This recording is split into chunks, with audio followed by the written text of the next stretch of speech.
अब बात एक बहुत महत्वपूर्ण खबर की, उत्तर प्रदेश के मुख्य सचिव की कुर्सी की। प्रदेश की जो सबसे बड़ी प्रशासनिक कुर्सी है, ये अगले महीने यानी कि जुलाई में खाली हो रही है। मुख्य सचिव मनोज कुमार सिंह 31 जुलाई को रिटायर हो रहे हैं। अब ये चर्चा है कि इस कुर्सी का दावेदार कौन होगा।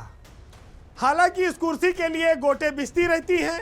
जो सीनियर और वरिष्ठ अफसर हैं जो इस पद के दावेदार हैं, वो भी अपनी तैयारी करते हैं, कुछ लखनऊ में, कुछ दिल्ली में। वर्तमान चीफ सेक्रेटरी मनोज कुमार सिंह जो अभी इस पर विराजमान हैं, वो रहेंगे या जाएंगे, इसको लेकर भी संशय है। जब वो जाएंगे तभी कोई नया इस पर काबिज हो जाएगा। तो रेस तो चल रही है, लेकिन रेस एक अंधेरी कोठरी की ओर चल रही है। वो रास्ता आगे चलकर खुलेगा या सुरंग में ही रुक जाएगा। वर्तमान मुख्य सचिव मनोज कुमार सिंह प्रदेश के एक ऐसे मुख्य सचिव साबित हुए जिन्होंने अपनी कार्यशैली से सरकार के सामने बड़ी बड़ी चुनौतियों को निपटाया। उन्होंने अपना दरवाज़ा लोक भवन का आम जनमानस के लिए खोला और उनसे सैकड़ों लोग रोज मिलते हैं। उत्तर प्रदेश में IRDC के रूप में उद्योगों की रफ्तार बढ़ाने में भी मनोज सिंह बेहद कामयाब अफसर साबित हुए। उनके डिसीजन लेने की क्षमता ने व्यापारियों को, आम आदमी को बहुत प्रभावित किया। लेकिन हर व्यक्ति का एक समय होता है, उसको एक दिन सेवा से जाना होता है। उनकी नौकरी के अंतिम समय अब निकट आ गया है। जुलाई में उनका रिटायरमेंट होगा। अगर उन्हें सेवा विस्तार नहीं मिलता है तो 1988 बैच के मनोज कुमार सिंह रिटायर हो जाएंगे। फिर उसके बाद 1989 बैच इस कुर्सी के लिए दावेदार हो जाएगा।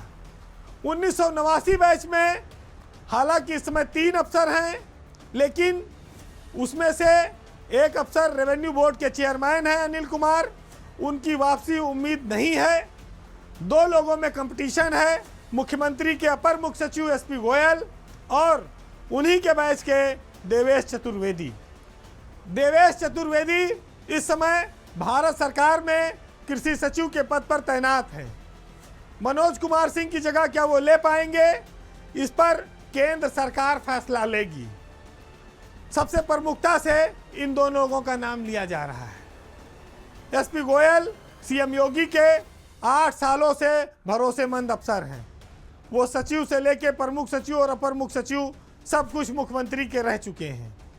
गोयल के पक्ष में एक महत्वपूर्ण चीज़ ये है कि उनकी नौकरी अभी काफ़ी लंबी है, 2027 तक है। इसलिए वो इस पद के एक उचित और कहा जाए तो योग्य दावेदार हैं, क्योंकि उनको एक लंबा समय मिलेगा और उत्तर प्रदेश में मुख्य सचिव के पद पर कम से कम 1.5 से 2 साल वाले अफसर की हमेशा ज़रूरत रही है, तभी वो काम को गति दे पाएगा।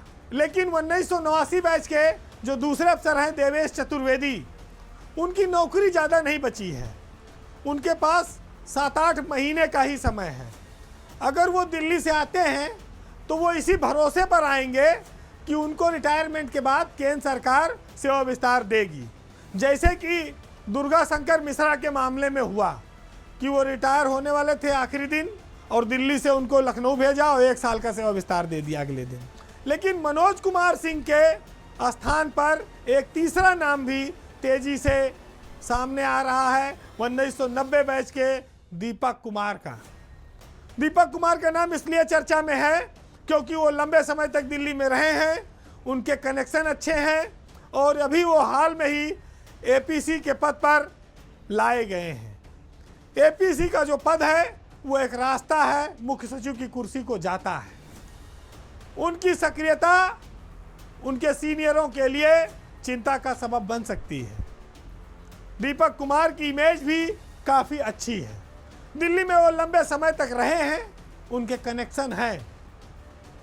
उनके पक्ष में यह भी बात जाती है कि अक्टूबर 2026 तक उनकी नौकरी है, यानी कि 1.25 साल से ज़्यादा उनकी नौकरी बचाई है। तो ये सब फैक्टर हैं जो इन 3 नामों में से किसी एक को उत्तर प्रदेश का मुख्य सचिव बनाने की अहर्ता रखते हैं, योग्यता रखते हैं। अब ये बात महत्वपूर्ण है कि जो व्यक्ति भारत सरकार में कृषि सचिव के पद पर तैनात है, वो इतना बड़ा पद छोड़कर उत्तर प्रदेश आएगा 4-6 महीने के लिए।